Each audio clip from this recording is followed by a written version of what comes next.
The howling hall of Thornhaven had never witnessed a silence this suffocating. Anwen pressed her spine against the cold marble pillar, her fingernails carving crescents into her palms as she watched the ceremony unfold below. 1,000 wolves filled the great chamber, their breath forming clouds in the winter air, their eyes fixed upon the raised platform where the Alpha King stood in ceremonial black and crimson. The claiming. She should not have come. Every instinct screamed at her to flee, to return to the servants' quarters where she had spent the last 3 days pacing, waiting, and praying for the message Kagor had promised to send. No message had come, and so she had crept through the shadows to see for herself what her silence had purchased. Kagor Ironclaw stood motionless on the dais, his shoulders rigid beneath the weight of his ceremonial furs. Even from this distance, Anwen could trace the familiar lines of his jaw, the dark hair that fell across his brow, the powerful stance that made every wolf in the realm bow their heads in submission. For 8 months, she had known a different man. The man who had found her crying in the eastern gardens after the other servants had mocked her unknown parentage. The man who had returned night after night, speaking to her of loneliness and duty, and the crushing weight of a crown he had never wanted. The man whose hands had trembled the first time he touched her face, as though she were something sacred. When the political obligations are satisfied, he had whispered against her hair just last week, I will announce you before the entire pack. You will stand beside me, Anwen, my queen, my mate. Nothing in this world or any other will change that. She had believed every word.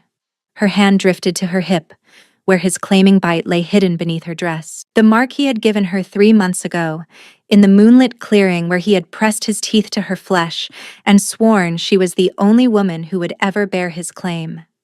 The mark that now burned like a brand against her skin. The candidates will approach, the High Chronicler announced, his voice echoing through the hushed chamber. Anwen stopped breathing.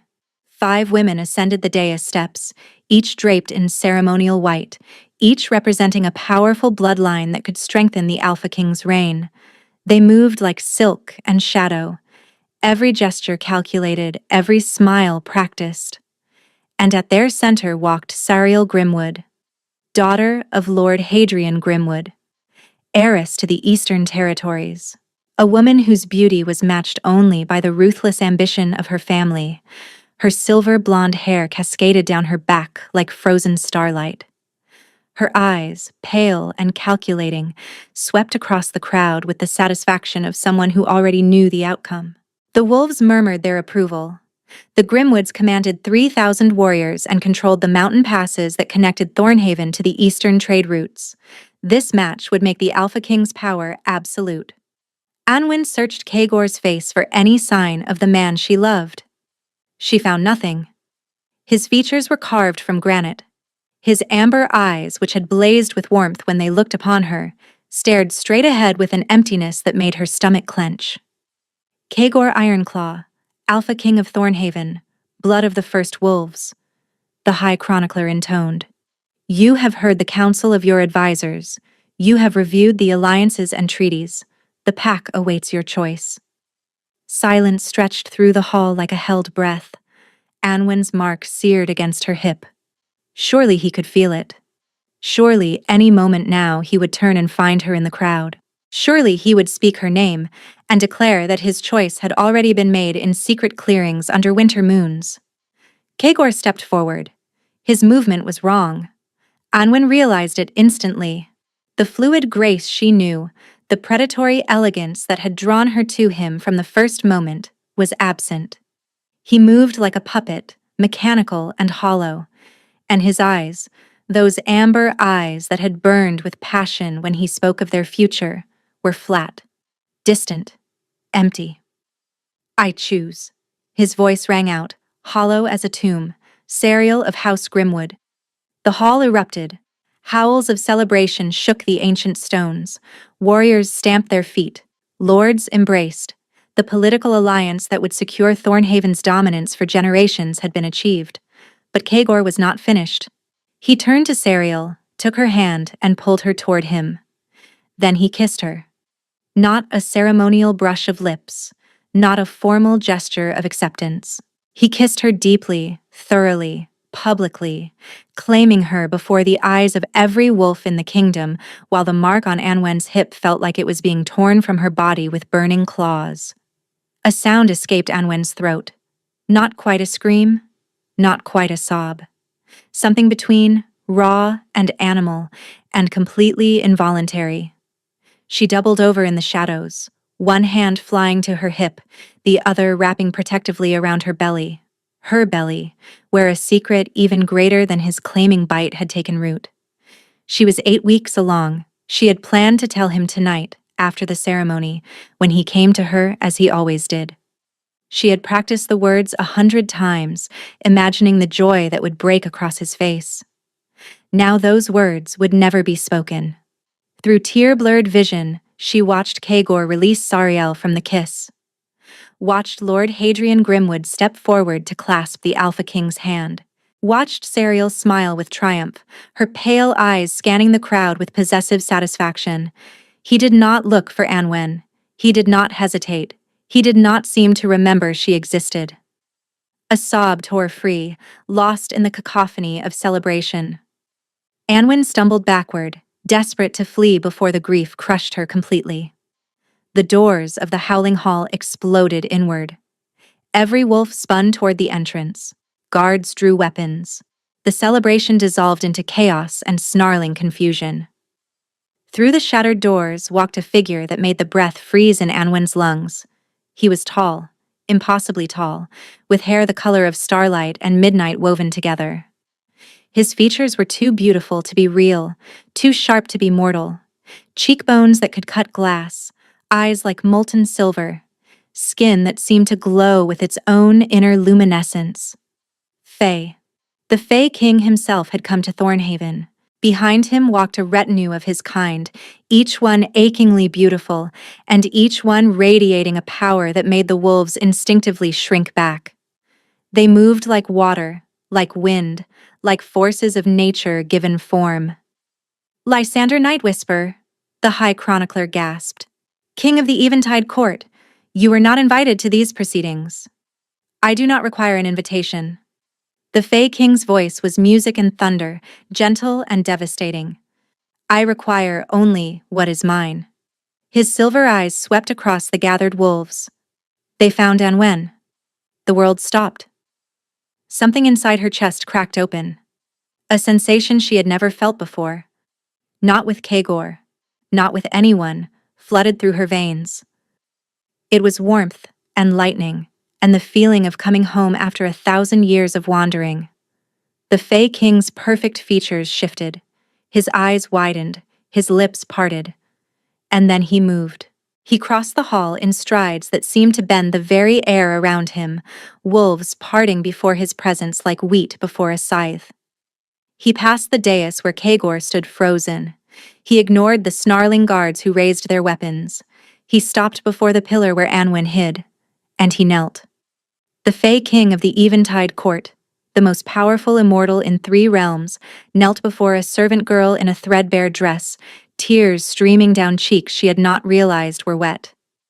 I have searched for you, he breathed, his musical voice cracking with emotion. For 400 years. Behind him, she heard Kagor's roar of fury, heard guards shouting, weapons being drawn, and chaos erupting across the hall. But she could not look away from those silver eyes. I don't understand, she whispered. I'm no one. I'm nothing. You are everything. He reached up, his fingers hovering beside her face, not quite touching. You are the other half of my soul. You are the mate the stars promised me before your grandmother's grandmother drew breath. She belongs to me, Kagor snarled, suddenly beside them, his hand closing around Anwen's arm. She bears my claiming bite. She is pack property. Lysander rose to his full height. He was taller than Kagor, broader. And when his eyes met the Alpha King's, they held a cold fury that made the wolves nearby whimper and avert their gazes. Your claiming bite is an abomination, the Fae King said softly.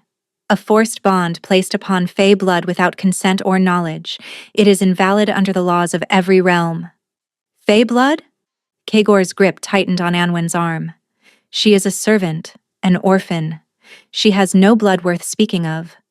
Lysander's smile was winter itself. She is the daughter of Celestine Nightwhisper, a distant kinswoman of my house, a princess of the Eventide court who fled your brutal pack 23 years ago to protect her unborn child from wolves who would have slaughtered her for the crime of existing.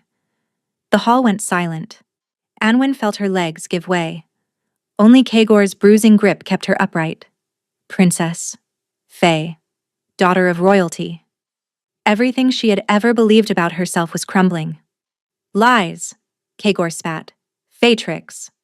Then explain, Lysander said calmly, why my mark appeared on her skin the moment I entered this hall. Anwen's free hand flew to her collarbone. Where there had been nothing before, she felt something new, a tingling warmth spreading beneath her fingers. She looked down and saw silver light bleeding through the fabric of her dress, forming intricate patterns across her chest. A Fae claiming mark. She had not felt it form, had not consented to it, but there it was, glowing with soft radiance, answering to Lysander's presence like a flower turning toward the sun. And beside it, Kagor's wolf bite burned with agonizing heat. 2 marks, 2 claims, one chosen through manipulation, one formed through destiny. She carries my child, Kagor snarled. Whatever Fae blood runs in her veins, my air grows in her belly. She will remain in Thornhaven. Lysander's expression flickered. He looked at Anwen, at the way her hand had moved unconsciously to her stomach, and she saw something pass through those silver eyes, pain, acceptance, and beneath it all, a love so vast it took her breath away. Then she will make her own choice, the Fae King said quietly, as is her right.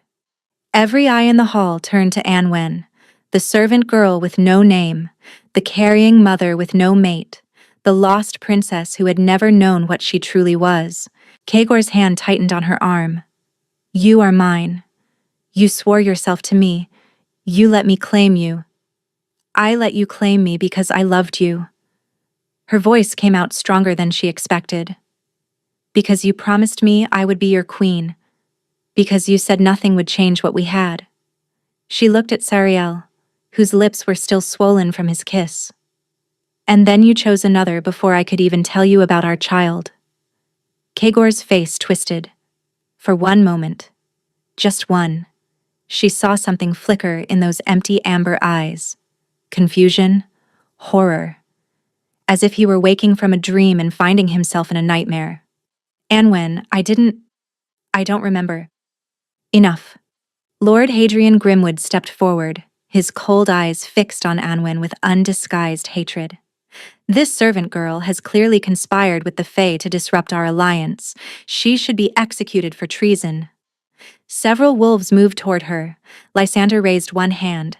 Every wolf in the hall froze in place. Not by choice. Their bodies simply stopped responding. Eyes darted in terror, but not a single muscle moved. Touch her, the Fae King said softly, and I will reduce this castle to ash before your hearts beat again. He turned to Anwen, and his expression softened. You do not have to choose tonight. You do not have to choose at all. But I am offering you sanctuary in my realm, where no wolf can reach you, where no Grimwood assassin can find you, where you can safely deliver your child and discover who you truly are. He extended his hand, palm up, waiting. Come with me, he said.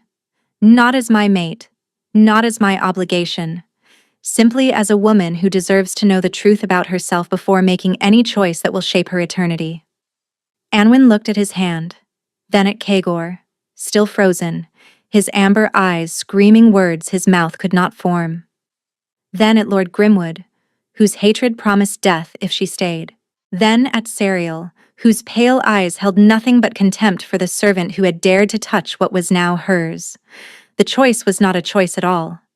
Anwen placed her hand in Lysander's. The silver mark on her chest blazed with light. The wolf bite on her hip shrieked with burning agony, and the baby in her womb kicked sharply, as if reaching toward the Fae King's warmth. I will come with you, she whispered. but I make no promises beyond tonight. I ask for nothing more." The Fey King's hand closed around hers, gentle as moonlight, and then the world dissolved into silver mist, and she was falling, falling, falling through space and starlight until the howling hall of Thornhaven vanished entirely. The last thing she heard was Kagor's roar of anguish as Lysander's magic released its hold. A sound of loss so profound it made even her wounded heart crack further. But she did not look back. She could not afford to. 2 months had passed since the world Anwen knew dissolved into silver mist. The cottage at the edge of the Whispering Glen had become her sanctuary. Nestled between ancient oaks whose leaves shimmered with perpetual twilight, it was a place outside of time, outside of politics, outside of everything that had shattered her heart in the Howling Hall. The Eventide Court had offered her chambers in the Crystal Palace. Lysander himself had promised her an entire wing, servants, protection, anything she desired. Anwen had refused it all. She needed distance. From the wolves who had betrayed her. From the Fae who claimed her. From everyone who wanted something from her that she was not ready to give. And so Lysander had granted her this cottage instead, with wards so powerful that no creature could find her unless she wished to be found. Now she stood in the small garden behind the cottage, her hands caked with soil, her belly swelling visibly beneath her simple dress. The child grew quickly, faster than any human pregnancy, the Fae healers had warned her. Wolf blood and Fae blood mingled in her womb, creating something that had not existed in living memory. "You are strong," she murmured, pressing her palm to the curve where the baby kicked. "Stronger than either of your bloodlines, stronger than me." The kicks came from 2 places at once. Anwen had noticed it a week ago and had tried to ignore the implication. But the Fae midwife who visited every 3 days had confirmed her suspicions just yesterday. Twins. She was carrying twins, and she was utterly alone. A familiar ache bloomed in her chest. She thought of Kagor, not the hollow puppet who had kissed Sariel before the entire pack, but the man who had held her in moonlit clearings and promised her forever. Where was he now? Did he think of her at all? Did he even remember what they had shared? Or had whatever dark magic erased his love, erased his memories too? And Lysander. The Fae King had kept his word. He had not pressed her. Had not demanded she accept his claim. He visited once a week. Always announced. Always respectful. Always carrying gifts he left at her doorstep without asking for anything in return. Books she had mentioned wanting to read. Seeds for flowers that bloomed in perpetual twilight. A blanket woven from moonbeams for the babies when they came. He never asked to enter her cottage. Never touched her beyond the brush of fingers when she accepted his offerings. Never spoke of the mate bond that she knew must be tormenting him as much as his cousin's wolf bite had tormented her. The wolf bite. Anwen's hand moved to her hip, where Kagor's mark still burned beneath her dress. It should have faded by now. When a claiming bond was rejected, truly rejected, the mark disappeared within weeks. She had heard stories of abandoned mates whose scars simply vanished, leaving smooth skin and bitter memories. But her mark had not faded. If anything, it had darkened, the scar tissue deepening to an angry crimson that pulsed with heat every time the wind blew from the direction of Thornhaven. And sometimes, late at night, she felt something through it. A presence, vast and desperate, pushing against the edges of her consciousness. A searching, a howling, a grief so profound it made her weep without understanding why. She pushed the feeling away every time. Kagor had made his choice. Whatever he felt now was not her concern. The silver mark on her collarbone, by contrast, had only grown more beautiful. The intricate patterns had spread across her chest like frost on a windowpane, delicate whorls and spirals that glowed softly whenever Lysander was near.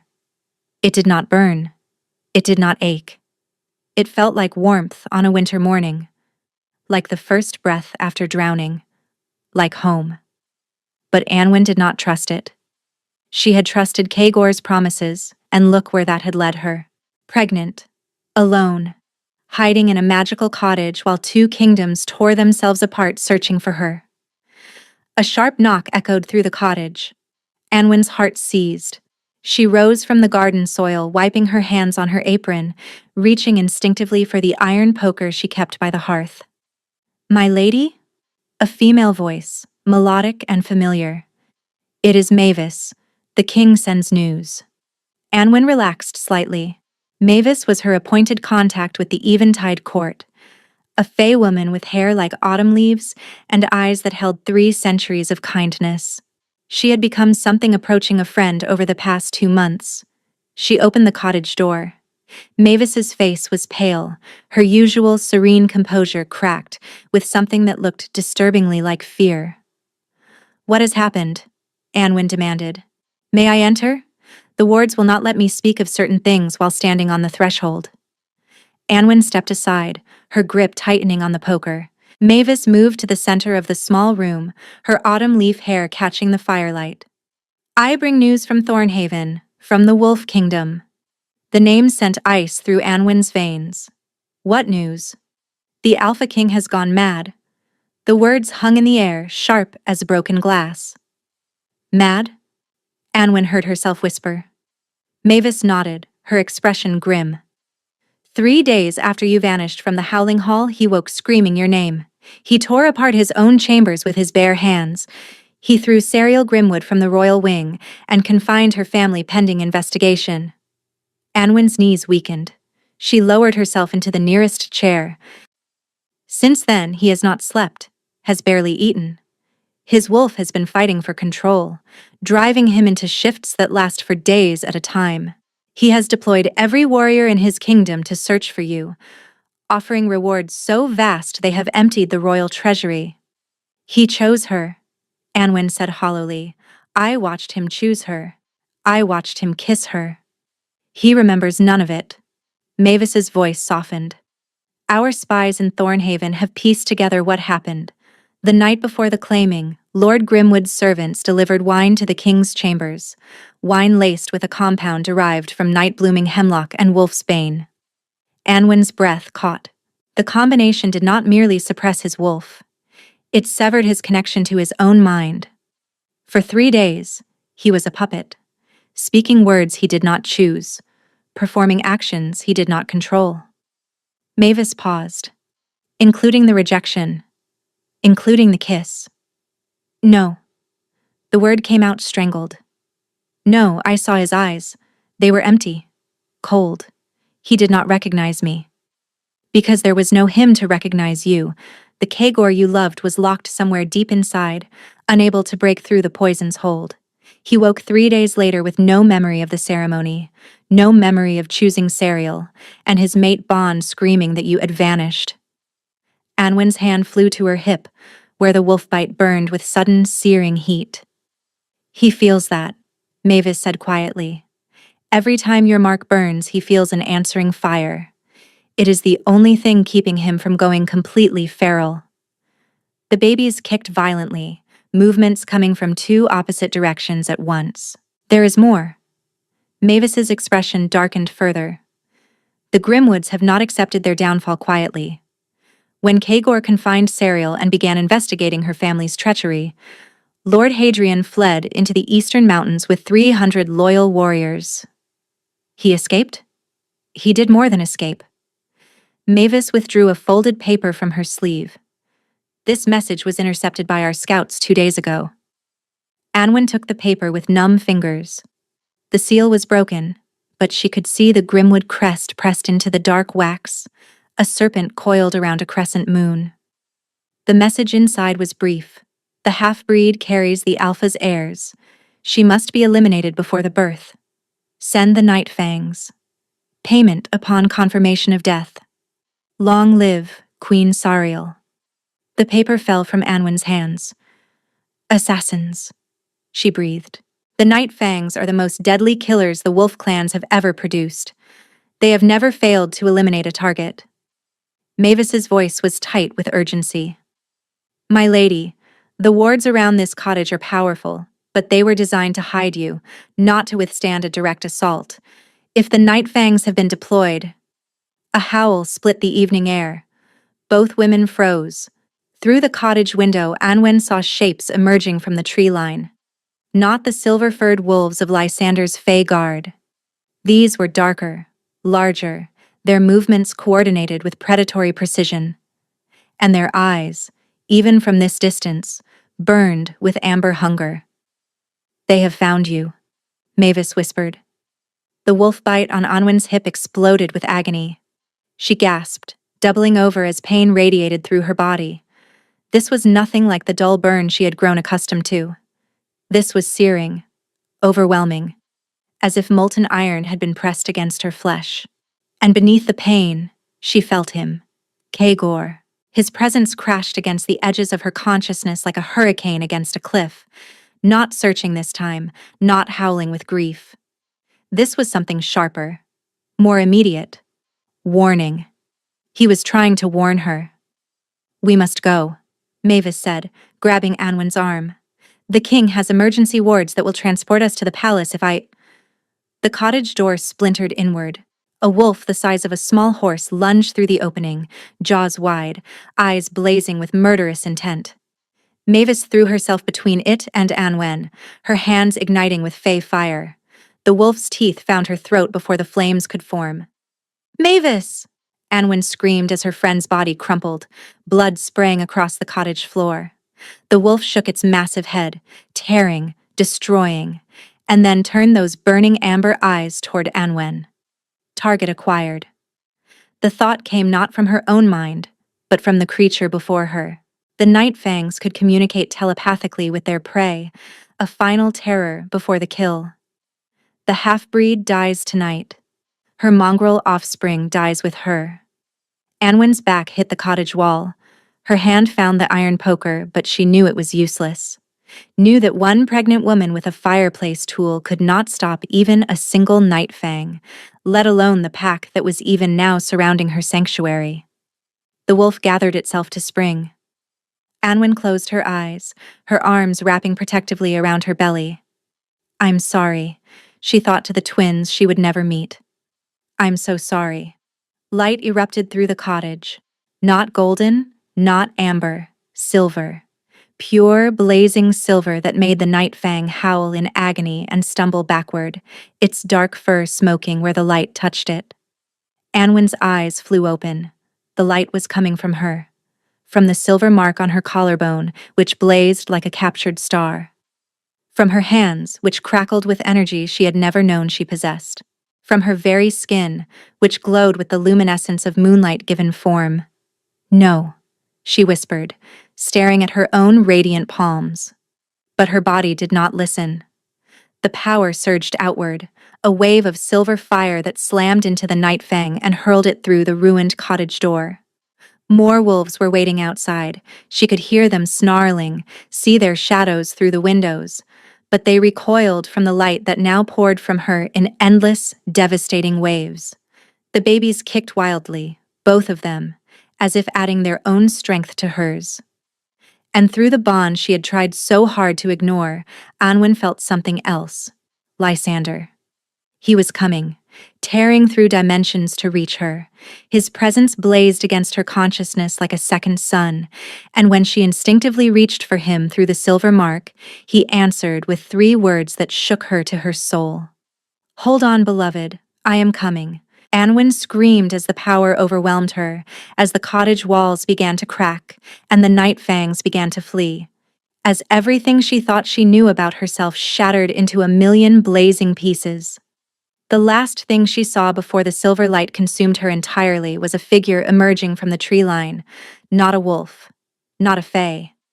A man with midnight hair and amber eyes that burned with desperate, agonized love. Kagor had found her too. And he was too late. Anwen woke to the scent of moonflowers and the sound of distant music.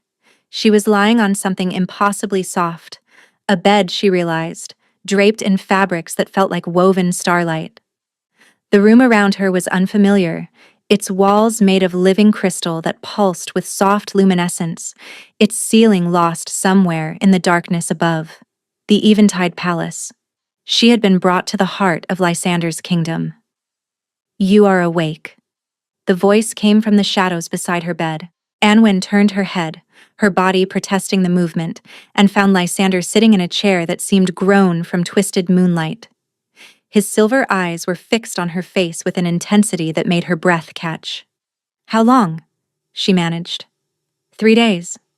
He leaned forward, and she saw the exhaustion etched into his features, the hollows beneath his eyes, the tension in his jaw. "Your power nearly killed you. If I had arrived moments later..." "Mavis." The name came out as a sob. "She tried to protect me, the wolf." "Her body has been recovered. She will be honored in the gardens of eternal rest, where all heroes of the court are laid to peace." Lysander's voice was gentle but steady. "She gave her life protecting the future queen of the Eventide court. Her sacrifice will never be forgotten." Future queen. Anwen struggled to sit up, her hand flying to her belly. The babies moved beneath her palm. Both of them, strong kicks from opposite sides, and she sagged with relief. "They are well," Lysander said quietly. "Stronger than they should be, the healers say. Your power protected them during the attack." He paused. "That power, Anwen, do you understand what it was?" She shook her head, though fragments of memory were filtering back. The silver light, the wolves fleeing, the sensation of something ancient and vast surging through her veins. "The Night Whisper bloodline carries a gift," Lysander continued. "It manifests differently in each generation. Your mother's gift was prophecy. She foresaw her own death, which is why she fled Thornhaven before you were born. My grandmother's gift was healing. Mine is dominion over shadow and starlight." He reached out, his fingers hovering above the silver mark on her collarbone. "Yours," he said softly, "is radiance, the ability to channel pure light, to burn away darkness, to illuminate truth. It is the rarest manifestation in our history. Only 3 Night Whispers have ever possessed it. I don't know how to control it. You will learn." His hand dropped. "If you choose to stay." "If you choose to stay." The words hung between them, heavy with meaning. "The Wolf King," Anwen heard herself say. "He was there, at the cottage. I saw him before I lost consciousness." Lysander's expression hardened. "He arrived moments after I did. His wolves had been tracking the Night Fangs. He claimed he was trying to protect you. Do you believe him?" A long pause. "I believe that he believes it. Whether his actions constitute protection or possession is a different question. He was drugged." The words came out before Anwen could stop them. "At the claiming. Mavis told me. The Grimwoods poisoned him, made him choose Sariel, and made him..." "I know." Lysander's voice was carefully neutral. "My spies confirm the same intelligence." "Then it was not truly a rejection. He did not choose to betray me. He was violated, just as I was when he placed his claiming bite without my knowledge of my own heritage. This is true." Lysander studied her face with those ancient silver eyes. "Does this change how you feel about him?" The question struck like a blade. Did it? Anwen thought of Kagor. Not the puppet at the ceremony, but the man she had known before. The man who had found her weeping in a garden and sat beside her in silence until she was ready to speak. The man who had kissed her in moonlit clearings and sworn oaths of eternal devotion. She had loved that man. But she had also seen him reject her before 1,000 witnesses, kiss another woman while her heart shattered, and declare her pack property when she tried to flee. The poison excused some of it, perhaps most of it, but not all. "I don't know what I feel," Anwen admitted. "Everything I believed has been torn apart and rearranged into shapes I don't recognize. My heritage, my bonds, my own power. None of it is what I thought." "Then you need time." Lysander rose from his chair, and she realized for the first time how tall he truly was. How beautiful. How ancient and powerful and gentle all at once. "I will not press you for declarations, Anwen. I have waited 400 years for my fated mate. I can wait until you are ready to know your own heart." He moved toward the door, then paused. "But there is something you should know." He did not turn to face her. The Wolf King has requested an audience. He has surrendered himself to my guards at the edge of my territory, alone and unarmed. He says he will not leave until he speaks with you. Anwen's heart clenched. He has also renounced his choice of Serial Grimwood, publicly, before his entire pack. He has declared her family traitors and sworn blood oath to destroy every Grimwood who had a hand in the plot against you. Why would he do that? Now Lysander did turn. His silver eyes met hers, and for the first time, she saw something vulnerable in their depths.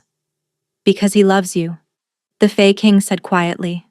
Whatever else is true or false in this wretched situation, Kagor Ironclaw loves you with a ferocity that borders on madness. His wolf has been fighting for dominance since the moment he regained his senses. If he does not see you soon, feel the mate bond stabilize. He will go feral. Lysander nodded. An alpha who loses himself to the beast is a danger to everything around him. And an alpha as powerful as Kagor, with 3,000 warriors still loyal to him, would be a catastrophe. Yes. Silence stretched between them. What do you want me to do? Anwen asked.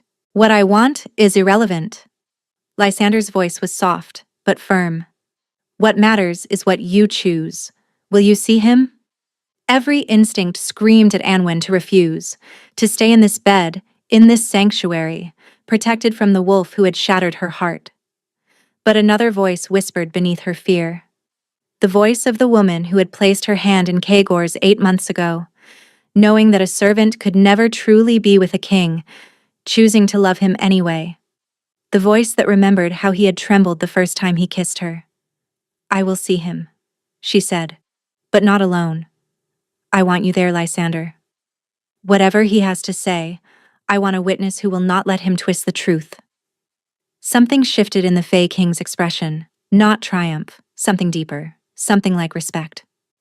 As you wish. He inclined his head. I will have him brought to the Garden of Veils at sunset. The wards there will prevent any violence and ensure all words spoken are truth. He left before she could respond.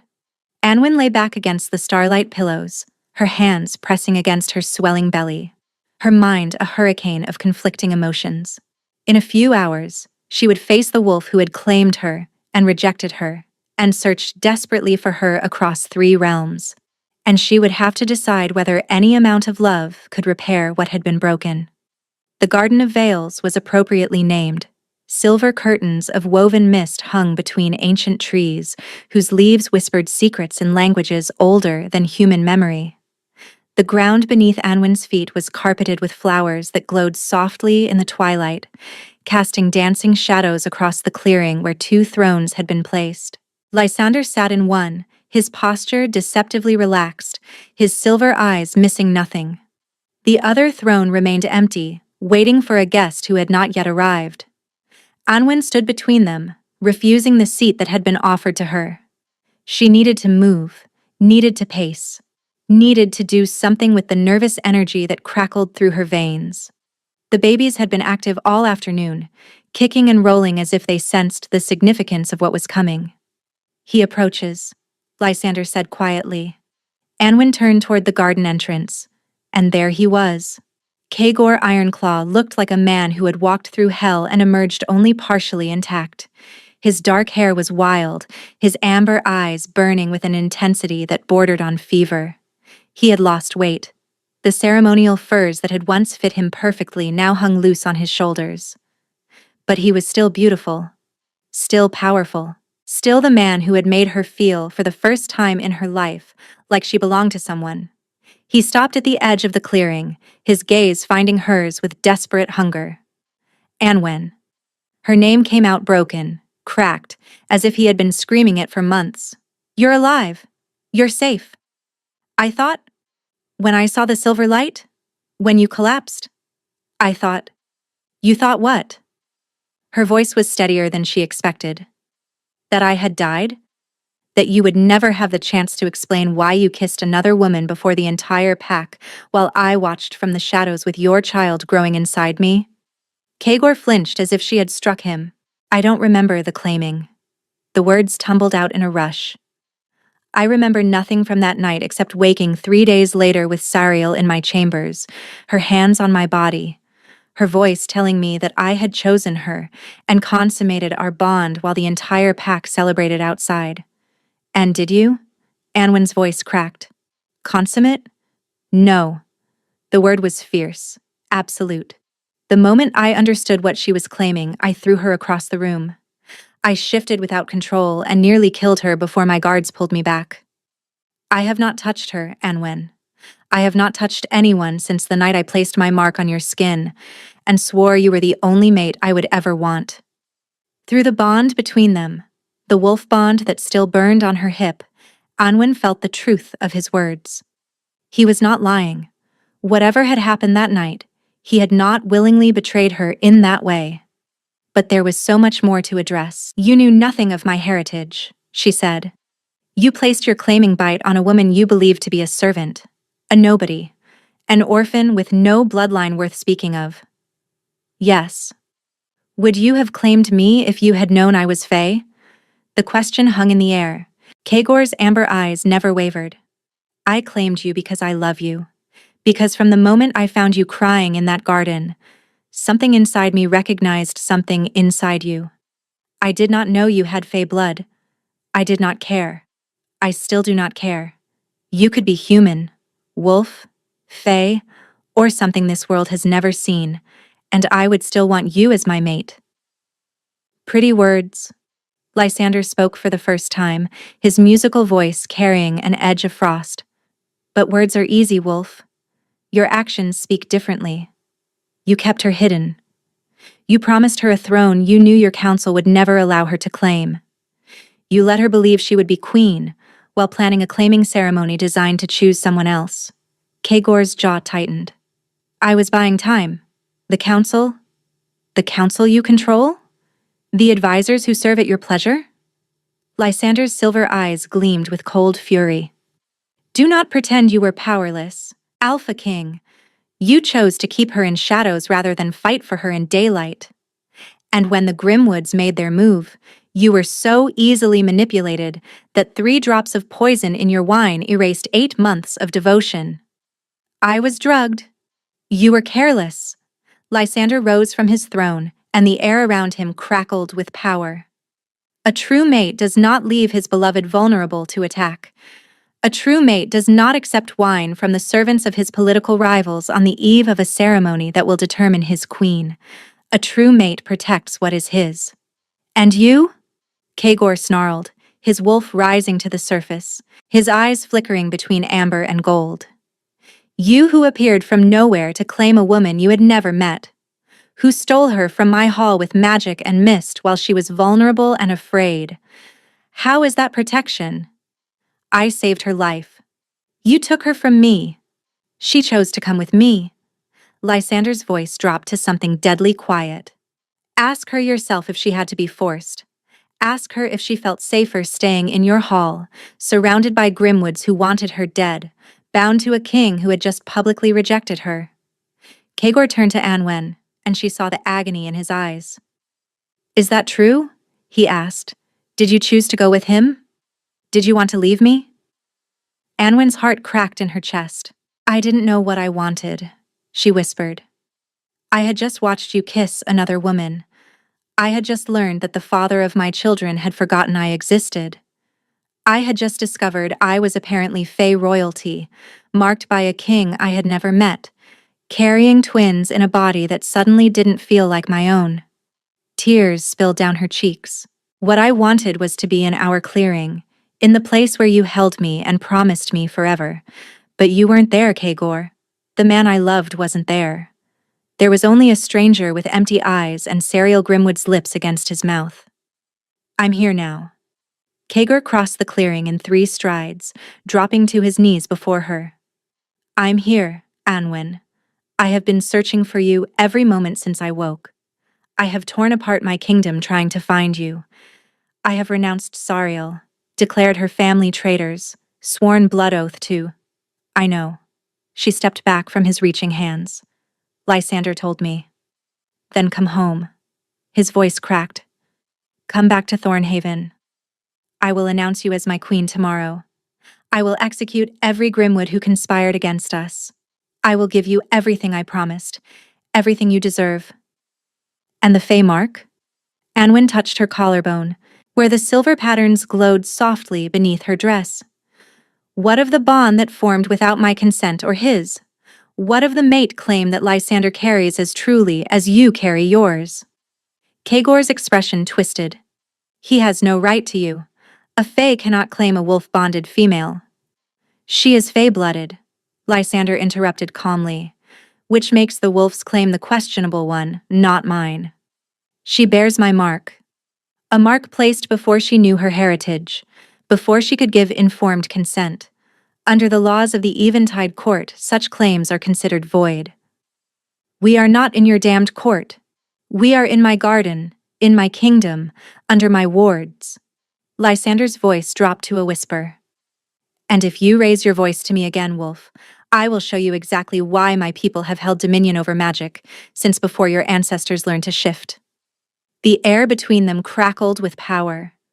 Anwen stepped between them, her hands raised. Stop, both of you. Her voice carried harmonics she did not intend, power bleeding through despite her exhaustion. I am not a territory to be fought over. I am not a prize to be won by the loudest growl or the strongest magic. She turned to Kagor. I loved you. Part of me still does, and will never stop. But you failed me. Whether through manipulation or carelessness or simple circumstance, you failed to protect what we had. I cannot simply return to your arms and pretend that wound does not exist. Then to Lysander. And you. You have been kind, patient. Everything I could have asked for in an impossible situation. But I have known you for 2 months. You speak of a mate bond written in starlight, of waiting 400 years for my soul. Yet I do not know your favorite food, your deepest fear, the sound of your laughter when you are truly at ease. She stepped back from both of them, her hands moving to cradle her belly. I cannot choose between you. Not tonight. Not while assassins hunt me and kingdoms crumble and the children growing inside me carry both your bloodlines in their veins. Both? Kagor's voice was strangled. The Fey mark formed the night I arrived in the Eventide Court, Anwen said quietly. It has been influencing the twins ever since. The healers say they are no longer simply wolf-blooded. They carry traces of Fey power now. Whatever children I birth will belong to both your worlds. Silence fell across the Garden of Veils. Lysander's expression had gone utterly still. Kagor looked as though she had driven a blade through his chest. And Anwen? Anwen simply felt tired. Tired of being claimed and fought over and hidden and hunted. Tired of being a pawn in political games she had never asked to join. Here is what will happen, she said, and her voice carried the authority of someone who had finally found her footing. I will remain in the Eventide Court until my children are born. No claims will be finalized, no bonds will be completed. Both of you will have access to me, supervised, as we determine whether either of your loves is true or simply possessive. Anwen, Kagor began. In the meantime, she continued, cutting him off, you will work together to eliminate the Grimwood threat. Lord Hadrian has sent assassins after me once. He will send them again. I will not raise my children in a world where the man who tried to murder them still draws breath. Lysander's lips curved in something that might have been approval. A reasonable demand? Kagor looked as though he wanted to argue, but something in Anwen's expression must have convinced him otherwise. His shoulders sagged in defeat. As you wish, he said hoarsely. But know this, Anwen, I will prove myself to you. However long it takes, whatever it requires, I will earn back what I lost. I swear it on my wolf, my crown, and as every breath remaining in my body. He rose, turned, and walked out of the Garden of Veils with the rigid posture of a king whose world had crumbled around him. Lysander remained seated, watching Anwen with those ancient silver eyes. You handled that well, he said softly. I had no choice.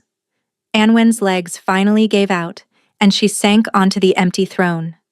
If I had let either of you make this choice for me, I would have lost myself entirely. And have you?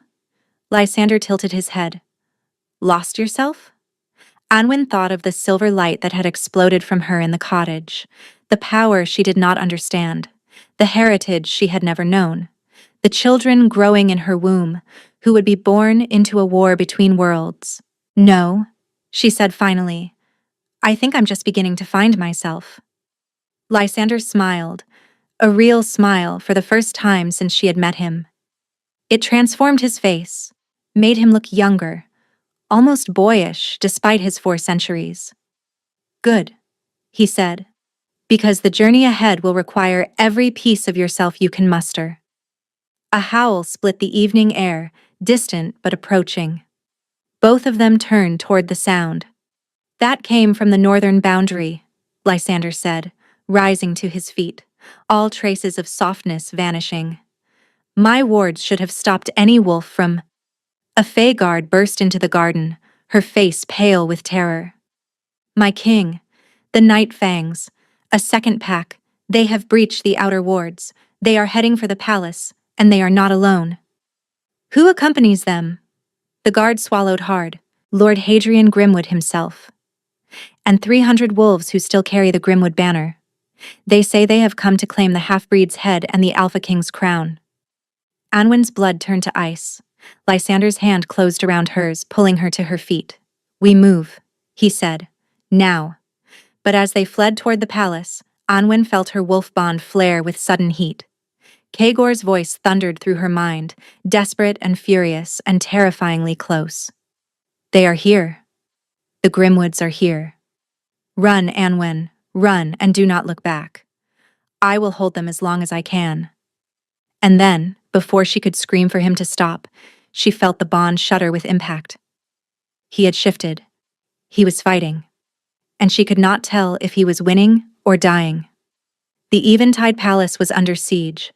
Anwen ran through corridors of living crystal, Lysander's hand gripping hers as explosions of dark magic shook the walls around them. Fey guards sprinted past in the opposite direction, their faces grim and their hands blazing with elemental fire. The throne room, Lysander commanded. The ancient wards there are strongest. Nothing can breach them without my blood or my permission. What about the others? Anwen gasped. The servants, the healers. They are evacuating to the underground sanctuaries. My people know what to do. His silver eyes met hers, fierce and unwavering. My only concern right now is you. Another explosion rocked the palace. Somewhere behind them, glass shattered and wolves howled in triumph. The throne room doors loomed before them, massive slabs of moonstone carved with runes that pulsed with ancient power. Lysander pressed his palm to the center, and the runes flared brilliant silver. The doors swung open. He pulled Anwen inside, and the moment they crossed the threshold, silence fell. Complete. Absolute silence, as if the chaos outside existed in another world entirely. The wards are holding, Lysander breathed. For now. Anwen turned to face him, her heart pounding. Kagor. I felt him through the bond. He was fighting. I know. Lysander's expression was unreadable. He engaged the Grimwood forces at the northern boundary. His wolves joined mine in the defense. His wolves? But he came alone? He sent for them the moment he arrived in my territory. 300 of his most loyal warriors, hidden in the forests beyond my borders, waiting for his signal. Lysander's jaw tightened.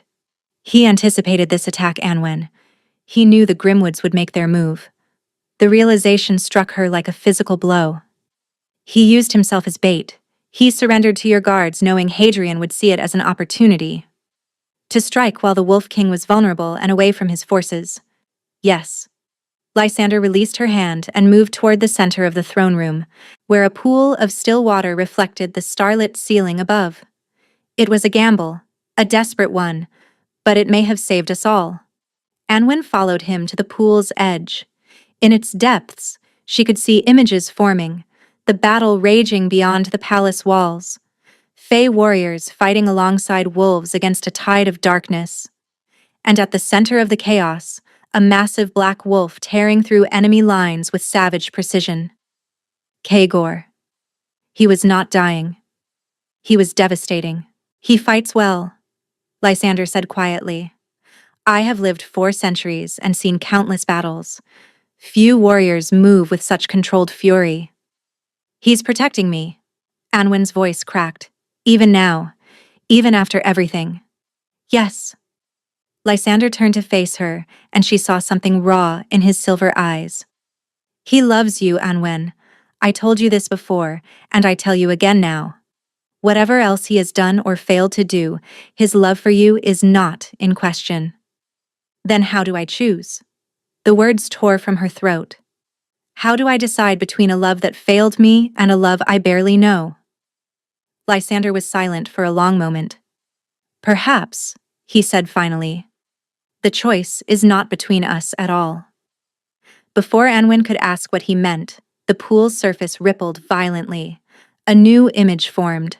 Lord Hadrian Grimwood, standing at the edge of the battlefield, his silver hair whipping in winds of dark magic. Beside him knelt a row of figures in chains. Fey children, a dozen of them, the youngest no more than 5 years old, and their faces streaked with tears, their small bodies trembling with terror. Hadrian's voice echoed through the pool as if he stood in the throne room itself. Lysander Nightwhisper, I know you watch. I know your precious half-breed cowers behind your wards. So hear me now. Surrender the girl, or I will slaughter these whelps one by one until their blood floods your pretty gardens. Anwen's hand flew to her mouth. He would not dare, Lysander breathed, but his voice held a tremor she had never heard before. He has nothing left to lose. Anwen's mind raced. You said it yourself. His family is ruined, his daughter rejected, his plot exposed. He knows he will die whether he wins or loses tonight. This is revenge, pure and simple. In the pool, Hadrian drew a blade that gleamed with poisoned silver.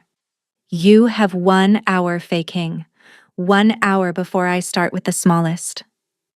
The image dissolved. Lysander's composure shattered. He slammed his fist against the pool's edge, and cracks spiderwebbed through the ancient stone. I cannot open the wards. The moment I do, his wolves will flood the palace. Everyone inside will die. Then I go to him. Anwen's voice was steady despite the terror clawing at her chest. I am what he wants. I give myself up, and the children live. No. Lysander seized her shoulders. I did not search 400 years for my mate only to watch her walk into the jaws of a monster. And I will not let children die for me. Anwen pulled free of his grip. What kind of queen would I be, Lysander? What kind of mother? If I hide behind these walls while innocents are slaughtered, I am no better than the Grimwoods themselves. There must be another way. There is. The voice came from everywhere and nowhere. Anwen spun, her hands rising instinctively, silver light crackling at her fingertips. A figure stepped from the shadows at the edge of the throne room. Not a fae. Not a wolf. A woman with hair like spun midnight and eyes that swirled with colors that had no names. She wore robes of woven starlight, and when she moved, reality seemed to ripple around her. Who are you? Lysander demanded, placing himself between the stranger and Anwen. I am the one who has watched this story unfold since before any of you drew breath. The woman smiled, and it was the smile of something ancient and terrible and kind all at once. I am the Oracle of the Between, and I have come to offer the half-blood child a choice. Anwen stepped around Lysander despite his protests. What choice? The Oracle's swirling eyes fixed on her with unsettling intensity. You carry 2 souls in your womb, child. 2 children who should not exist. Wolf and Fey blood mingled in a way that has not occurred in 10,000 years. Do you know what such children represent? No. Balance. The word echoed through the throne room. The end of the ancient war between wolf-kind and Fey-kind, the beginning of a new era where both peoples might finally know peace. The Oracle moved closer. But only if those children survive to be born, only if their mother survives to raise them. Then tell me how to save the Fey children without dying. I can do better than tell you. The Oracle raised her hand, and a sphere of swirling light formed in her palm. I can give you the power to save them yourself, but the cost will be significant. What cost? The wolf bond. Anwen's heart stopped. The claiming bite Kagor placed on your flesh was incomplete, a bond of desire rather than destiny. But it has grown roots in your soul nonetheless. If you accept my gift, those roots will be severed. The wolf bond will die, and with it, any possibility of a future with the Alpha King. Silence fell across the throne room. And if I refuse? Anwen whispered. Then you will remain as you are. Powerful enough to illuminate a room but not an army. Strong enough to protect yourself but not a dozen children chained at the edge of a battlefield. The oracle's expression held no judgment. The choice, as always, is yours. Lysander stepped forward. This is manipulation. You cannot ask her to. I ask nothing. The oracle's voice sharpened. I offer. What she does with that offer is her own affair. Anwen looked at the sphere of light, at Lysander's anguished face, at the pool where, somewhere beyond these walls, children waited to die. She thought of Kagor, of moonlit clearings and whispered promises, of the man who had held her as if she were precious beyond measure. And she thought of the man who had kissed another woman while she watched, who had failed to protect what they had, who had, even with the best intentions, let her be hunted and nearly killed. The oracle was right. Their bond was desire, not destiny. And desire, however powerful, was not enough to outweigh the lives of innocent children. I accept, Anwen said. No, Lysander grabbed her arm. Anwen, think about what you're... I have thought. She met his silver eyes with a calm she did not feel. I have spent 2 months thinking about who I was, who I am, who I want to become. And the woman I want to be does not let children die for her sake. She turned back to the oracle and extended her hand. Give me what I need to save them. The sphere of light descended into her palm. Pain exploded through her body. Anwen screamed as the power tore through her, reshaping her from the inside out. She felt the wolf bond on her hip flare with agonizing heat, and then, with a sensation like tearing flesh, it began to dissolve. The mark faded, the connection severed. The thread that had bound her to Kagor for nearly a year snapped like a cut string. And in its place, something new flooded through her veins. Light. Pure, blazing, infinite light. The power of her Fey heritage, fully awakened at last. When Anwen opened her eyes, she was glowing. Not just her hands or her mark. Her entire body radiated silver luminescence, bright enough to illuminate every corner of the vast throne room. She could feel the power thrumming through her blood, vast and ancient and hungry for release. The half-blood has become the radiant, the oracle said softly. The first in 3,000 years. She began to fade, her form dissolving into mist. Use the gift wisely, child. Save the innocents, end the war. And when the time comes to complete your true bond, do not hesitate. She vanished. Lysander stared at Anwen with something between awe and terror. Your eyes, he breathed. They're silver now. Like mine. Anwen caught her reflection in the pool's surface and gasped. He was right.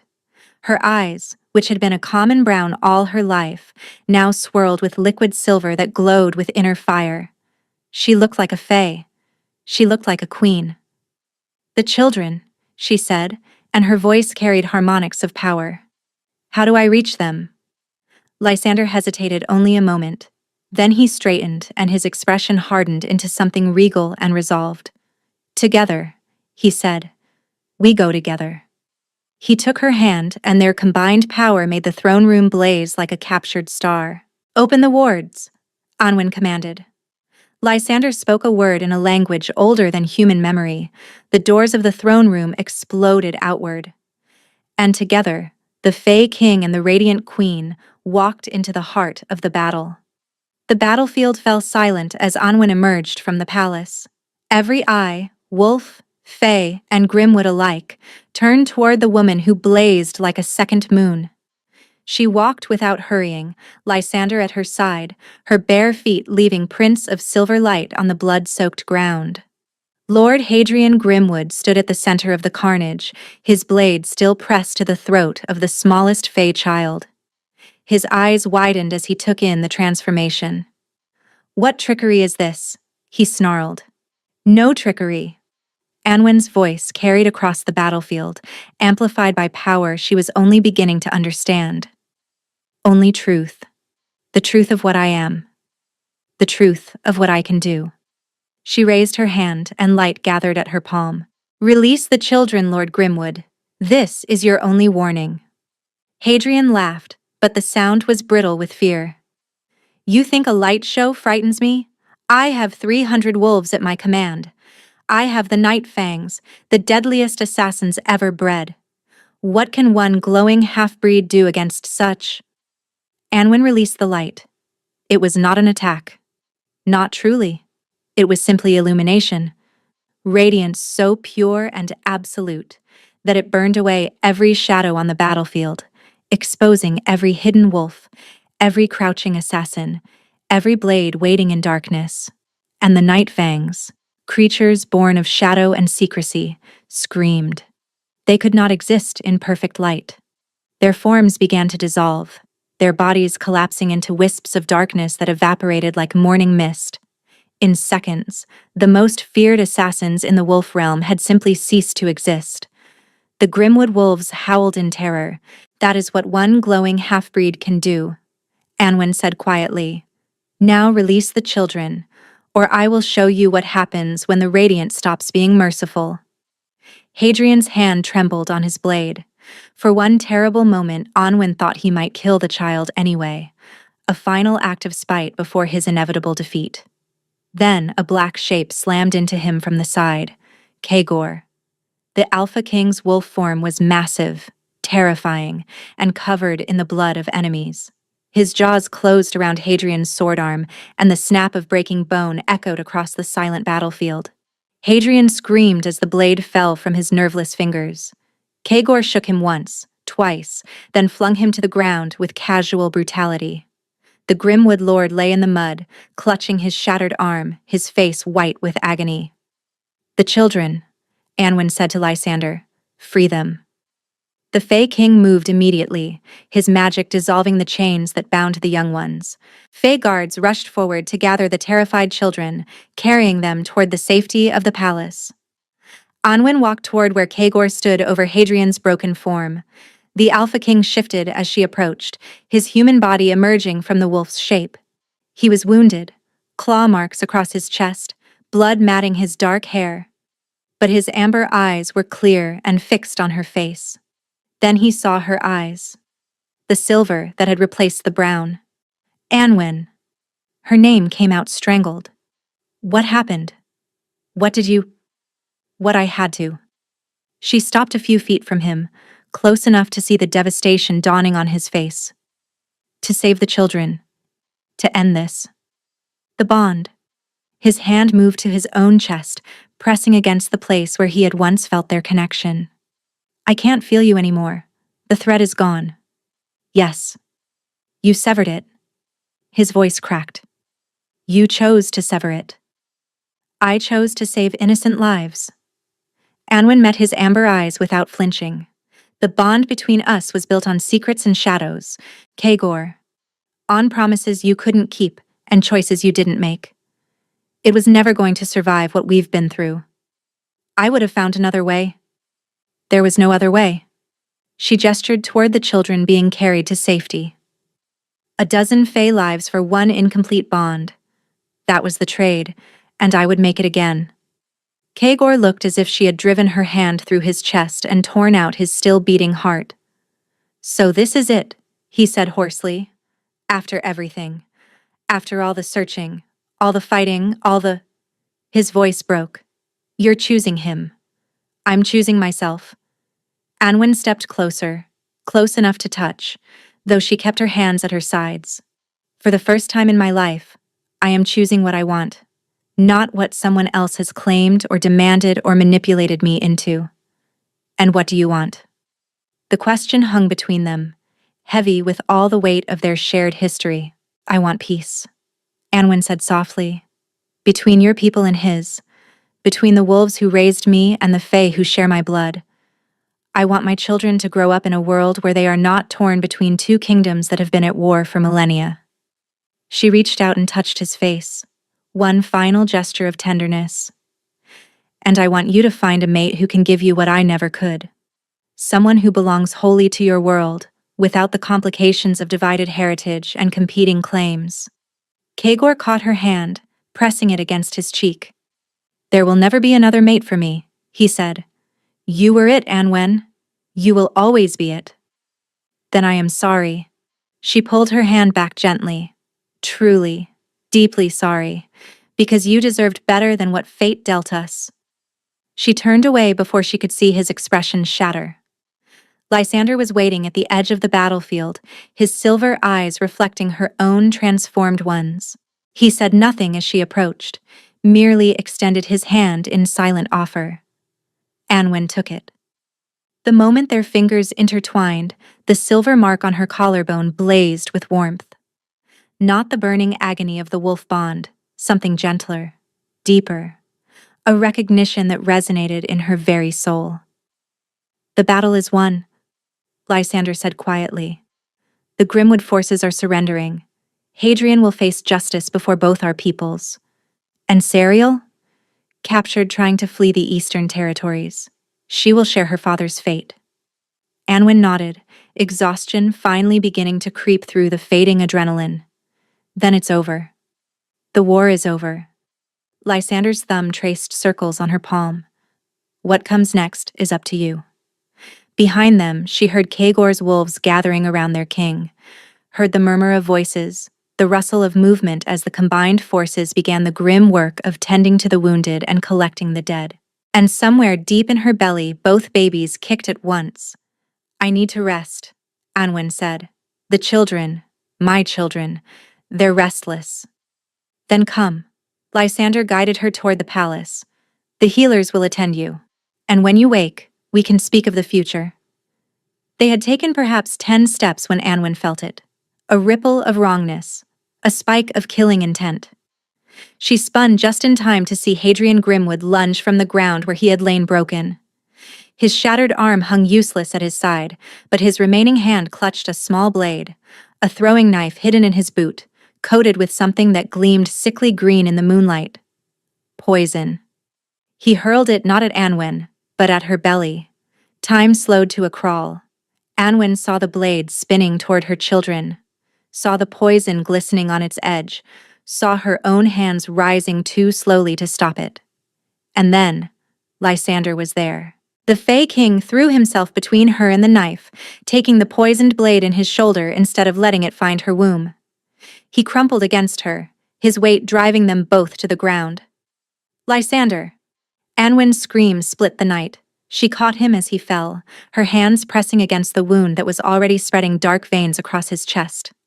The poison was Faebane, the deadliest toxin known to her people, and it was racing toward his heart.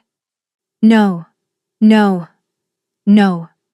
Anwen's power flared instinctively, silver light pouring from her hands into his wound. But Faebane was not a shadow to be burned away. It was a poison, and no amount of radiance could stop its spread. Anwen. Lysander's voice was weak but calm. Listen to me. Don't talk. Save your strength. There has to be a healer, an antidote. There is no antidote for Faebane. His hand found hers, his grip already faltering. But there is another way. Tell me. Complete the bond. She stared at him, not understanding. A fully bonded pair shares life force, he explained, each word costing him visible effort. If you claim me as I have claimed you, if you bind your soul to mine completely, my body can draw on your strength to fight the poison. Then I'll do it. Tell me how. You must bite me. His silver eyes found hers, holding them with fierce intensity. Over the heart. You must choose me with full knowledge and full consent, not as a desperate act, but as a true claiming. The bond will know the difference.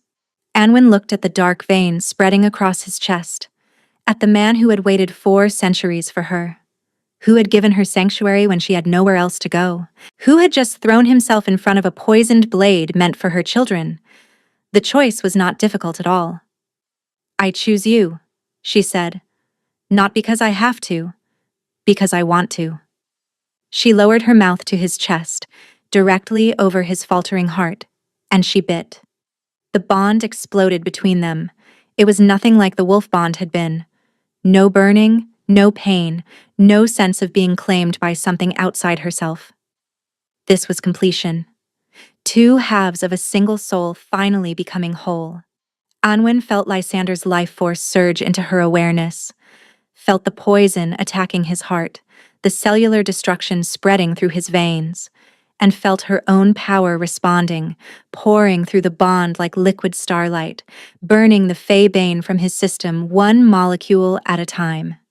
She saw his memories flood through her mind, 400 years of searching, countless nights standing at the edge of the mortal realm, feeling the faint pull of a bond that led to someone not yet born.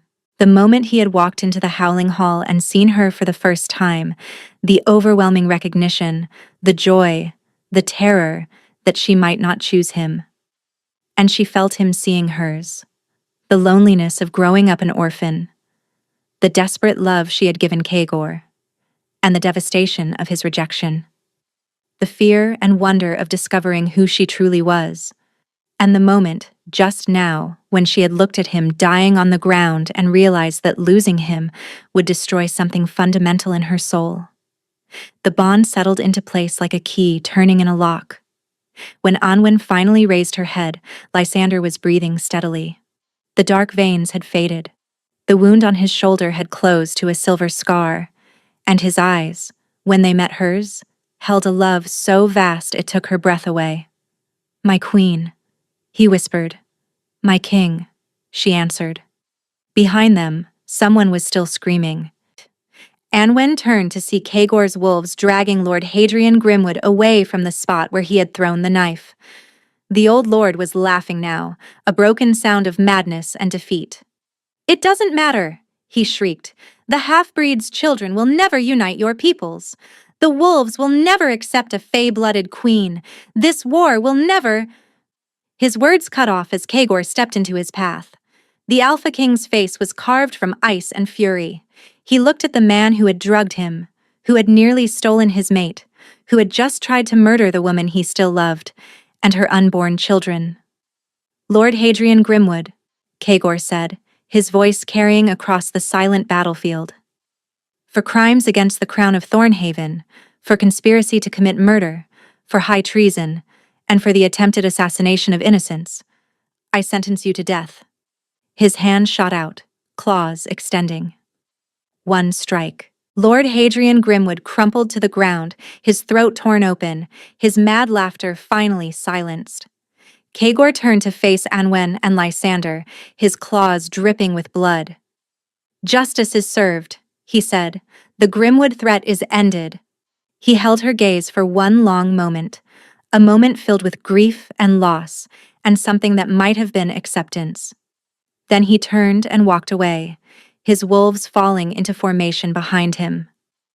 Anwen watched him go until the darkness swallowed him entirely.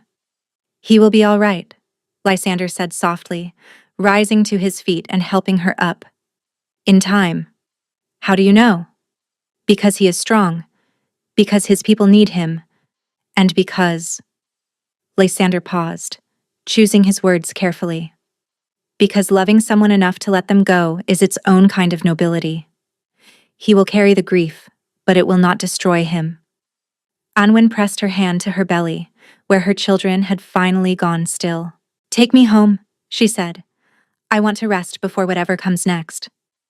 Lysander wrapped his arm around her shoulders, pulling her close against his side. "Home," he agreed. Together. They walked toward the Eventide Palace as dawn began to break over the horizon, painting the sky in shades of rose and gold. The war was over. The future had begun. 3 months later, the Eventide court had never seen such a celebration. Anwen stood at the window of the royal chambers, watching the festivities unfold in the gardens below. Fae and wolves mingled freely, their laughter carrying on the evening breeze.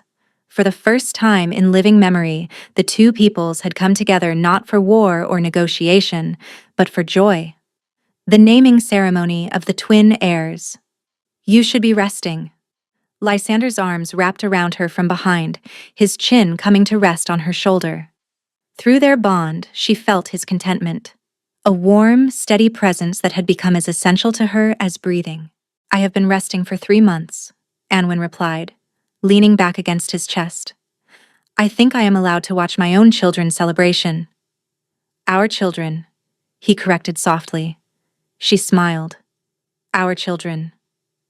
It had not been a simple journey to reach this moment.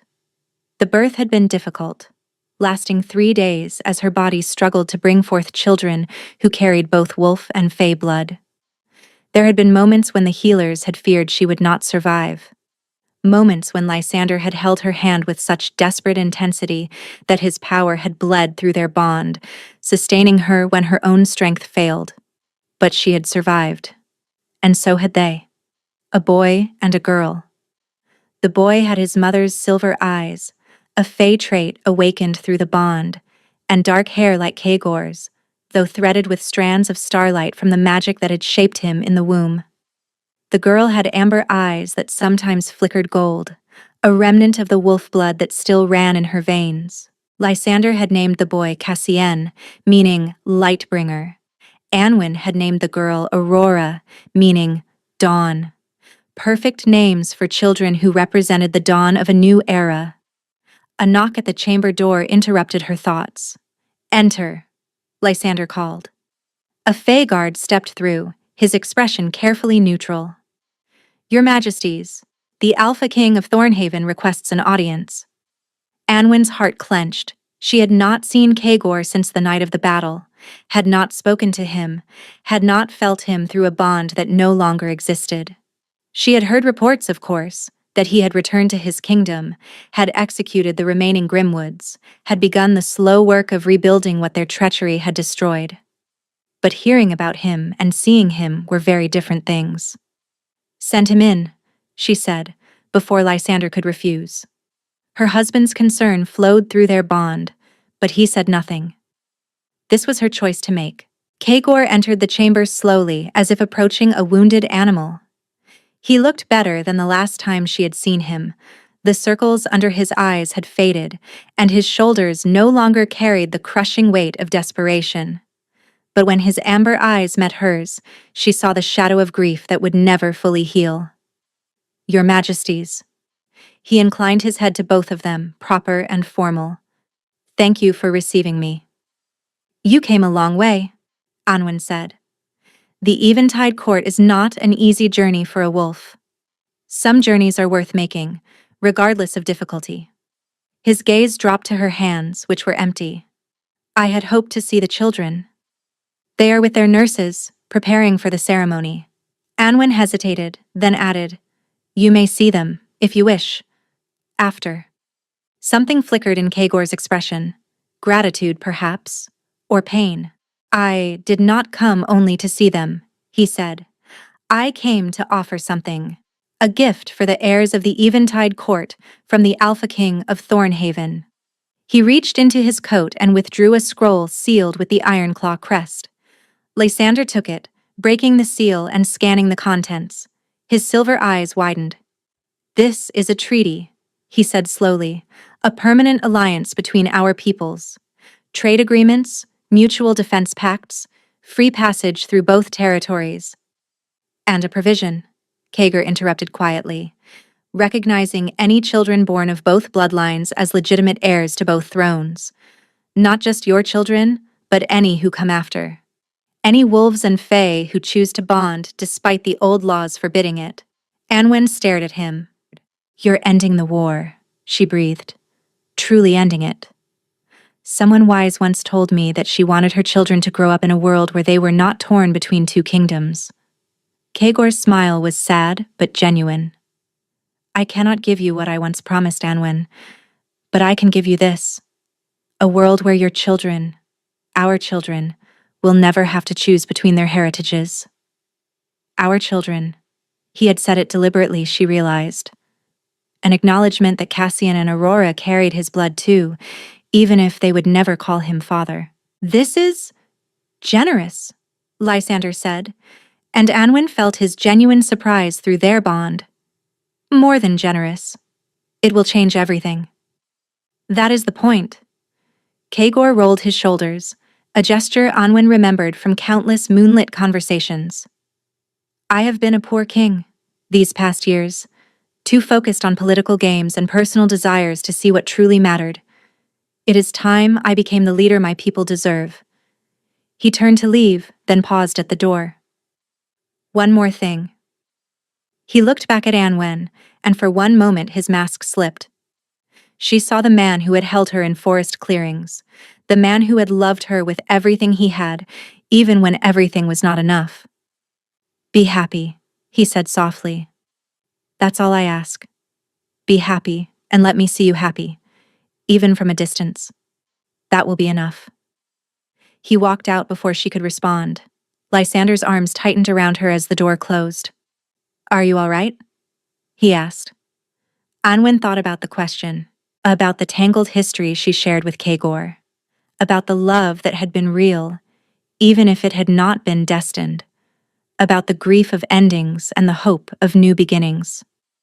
Yes, she said finally. I think I am. The naming ceremony began at moonrise. Anwen stood on the balcony of the Eventide Palace, Lysander at her side, their children cradled in their arms. Below them, thousands of fae and wolves looked up with wonder and hope. People of the Eventide court, Lysander announced, his voice carrying across the gathered crowd. People of Thornhaven. Today we present to you the heirs of a new era. Children of two bloodlines, born of a bond that defied ancient laws and bitter history. He lifted Cassian higher, and the baby cooed, silver light sparkling at his fingertips. Cassian Nightwhisper, crown prince of the Eventide court, light bringer, bridge between worlds. Anwen stepped forward with Aurora, whose amber eyes surveyed the crowd with surprising alertness for an infant. Aurora Nightwhisper, crown princess of the Eventide court, dawn of peace, daughter of wolves and fae alike. A howl rose from the wolves in the crowd, not a sound of challenge, but of acknowledgement, of acceptance. The fae answered with a cascade of silver light, filling the night sky with swirling patterns of luminescence. And somewhere in the crowd, Anwen saw Kagor, standing apart from his wolves, watching the ceremony with an expression that held both sorrow and hope. He had given her his blessing, his treaty, his acceptance. It was more than she had ever expected, more than she had dared to hope. She raised her hand in acknowledgement, a gesture that could have been a wave to the crowd but was really meant for him. He inclined his head in response. Then he turned and melted into the darkness, leaving her to her new life. Anwen looked at Lysander, at their children, at the celebrating crowd below. She thought about the journey that had brought her here, from servant girl to hunted fugitive to radiant queen. She thought about the love she had lost and the love she had found. She thought about the future stretching before her, bright with possibility. What are you thinking? Lysander asked softly. Anwen smiled and leaned into her husband's embrace. I'm thinking that I never believed I would have this, she said. A family, a purpose, a place where I truly belong. Lysander pressed a kiss to her temple. You have always belonged my heart. The universe just took some time to arrange the proper introductions. She laughed, and the sound carried across the gardens, bright and free. Below them, wolves and fae danced together for the first time in 10,000 years. Above them, the stars blazed with ancient approval. And in her arms, Aurora reached out one tiny hand and caught a beam of moonlight, giggling as it sparkled between her fingers. The war was over. The future had begun, and Anwen, who had once been nothing and nobody, was finally, completely, and home. Thank you so much for listening. I hope you enjoyed this story.